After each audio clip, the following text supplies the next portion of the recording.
ایک دفعہ کا ذکر ہے کہ دور کی ایک سلطنت میں اسنو وائٹ نام کی ایک خوبصورت شہزادی رہتی تھی۔ اس کی جلد برف کی طرح پیلی، اس کے ہونٹ گلاب کی طرح سرخ اور اس کے بال ابنوس کی طرح کالے تھے۔ وہ مہربان نرم مزاج تھی اور مملکت میں ہر کوئی اس کی محبت کرتا تھا۔ تاہم اس کی سوتیلی ماں بدکار ملکہ اسنو وائٹ کی خوبصورتی سے بہت جلتی تھی۔ ملکہ کے پاس ایک جادوئی آئینہ تھا اور وہ ہر روز اس سے پوچھتی، آئینہ دیوار پر لگا آئینہ ان سب میں خوبصورت کون ہے؟ ایک دن آئینے نے جواب دیا، اسنو وائٹ ان سب میں سب سے خوبصورت ہے۔ غصے میں آ کر ملکہ نے ایک شکاری کو حکم دیا کہ وہ سنو وائٹ کو جنگل میں لے جائے اور اس سے جان چھڑا لے۔ شکاری سنو وائٹ کو نقصان پہنچانا برداشت نہیں کر سکتا تھا، اس لیے اس نے اسے جانے دیا اور اسے جنگل میں بہت دور بھاگنے کو کہا۔ اسنو وائٹ خوفزدہ اور اکیلے جنگل میں گھومتی رہی یہاں تک کہ وہ ایک چھوٹی سی کاٹیج کے پاس پہنچ گئی۔ تجسس سے وہ اندر چلی گئی۔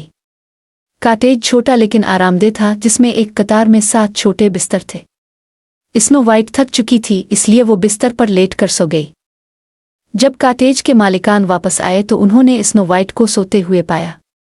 یہ مالکان 7 بونے کے علاوہ کوئی نہیں تھے، ڈاکٹر بدمزاج، خوش سلیپی، شرمیلی، چھینکدار اور ڈفپی۔ وہ اپنے گھر میں ایک نوعمر لڑکی کو دیکھ کر حیران رہ گئے، لیکن جب سنو وائٹ بیدار ہوئی اور انہیں اپنی کہانی سنائی تو انہیں اس پر ترس آیا اور اسے رہنے کی دعوت دی۔ اسنو وائٹ اور بونے خوشی سے ایک ساتھ رہتے تھے۔ اسنو وائٹ گھر کے ارد گرد مدد کرتے تھے اور بونے کانوں میں کام کرتے تھے۔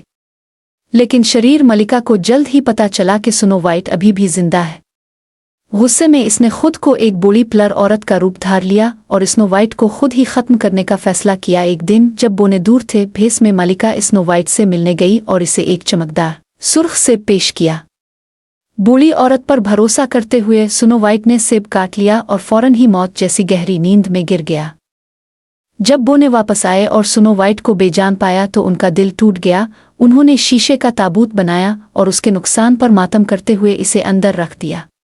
وقت گزرتا گیا اور ایک دن ایک قریبی بادشاہی سے ایک شہزادہ جیم